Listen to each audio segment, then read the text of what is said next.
Hello and welcome back to your Wello Break with Bess. Today we're going to jump right in and we're going to draw on our post-it notes. So you can draw on anything and you just need something to draw with. Today we're going to turn our post-it note on the diagonal, so it's a diamond shape. And we're going to start off by drawing a circle up in this top corner. Doesn't have to be perfect, but if you are a little bit worried, you can always get something to draw around. 20-cent piece or a lid from a drink maybe. We're just going to draw our lovely circle like that. Then in the center we're going to draw another circle, but I'm going to go around it a couple of times to get a bit of color and to give it a bit of a dark rim. Round the outside of our circle we're going to do 8 little dots. 1, 2, 3, 4, 5, 6, 7, 8. Sort of looks like a clock at the moment, but that's not what we're drawing. Okay, from those dots and to that center, I want you to kind of draw a leaf shape. So it's like a curve out and a curve in. And we're going to do that, connect each one from the dot to the center ring. Leaf or a petal, slightly curved, out, in, out, in, out, in. Created a lovely flower shape.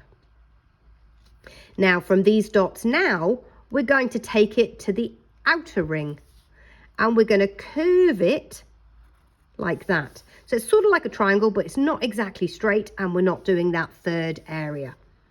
So just 2 sides on a curve from one dot out to the outer ring and back, out and back, out and back, out, back, and the last one out and back. So maybe you can start to see something coming through on your drawing. Correct, we are doing a lovely shape, a flowery shape, but it's also something. Well, my daughter has one in her room.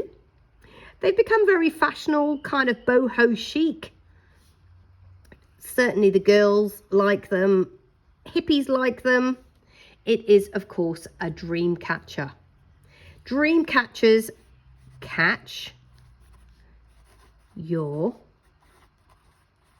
dreams.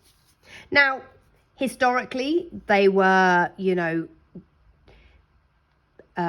used by the Native Americans and the First Nation cultures over in America.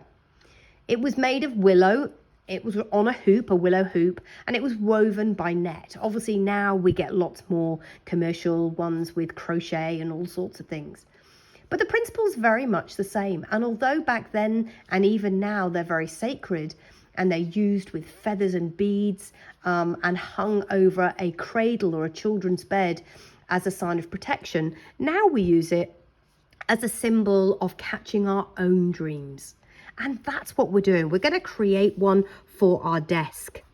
So we're going to create a little bit of sort of 3 or 4 little strikes in 3 points at the bottom. This is where our feathers are going to hang off.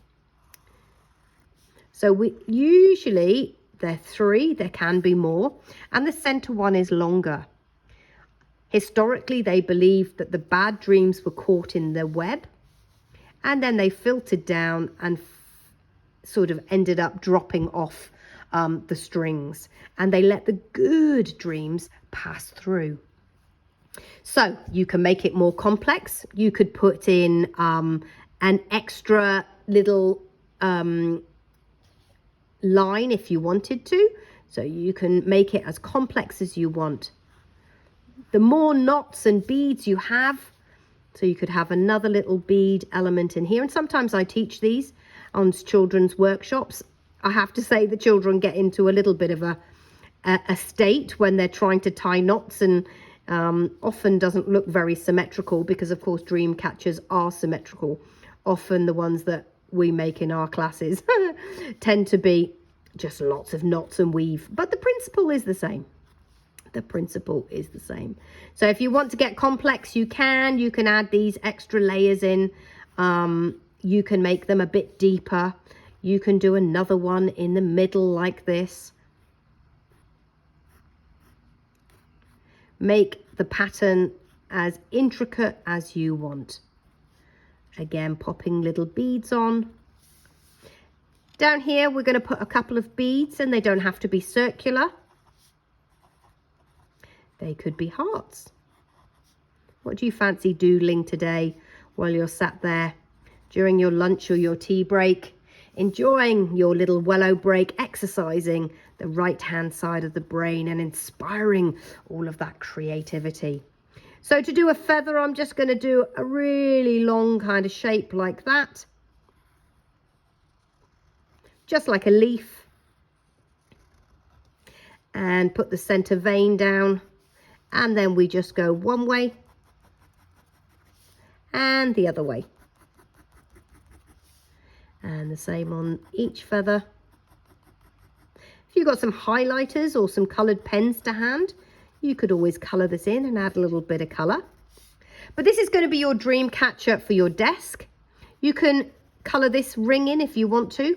This is often covered in twine, or if you use a coloured one, it would be coloured wool or string to make it really bright. Or you can just use your pencil or your pen or whatever it is you're drawing with today.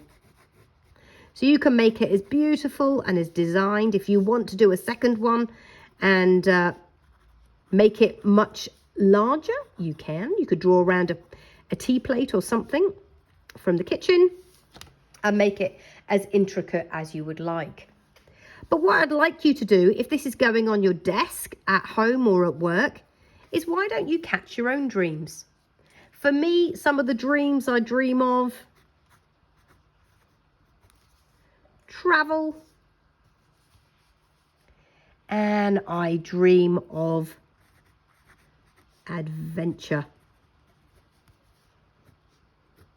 You could add more of these as you go, but the most important thing is to have fun. Thank you for joining me today for your Wello break. I'll see you soon. Bye bye.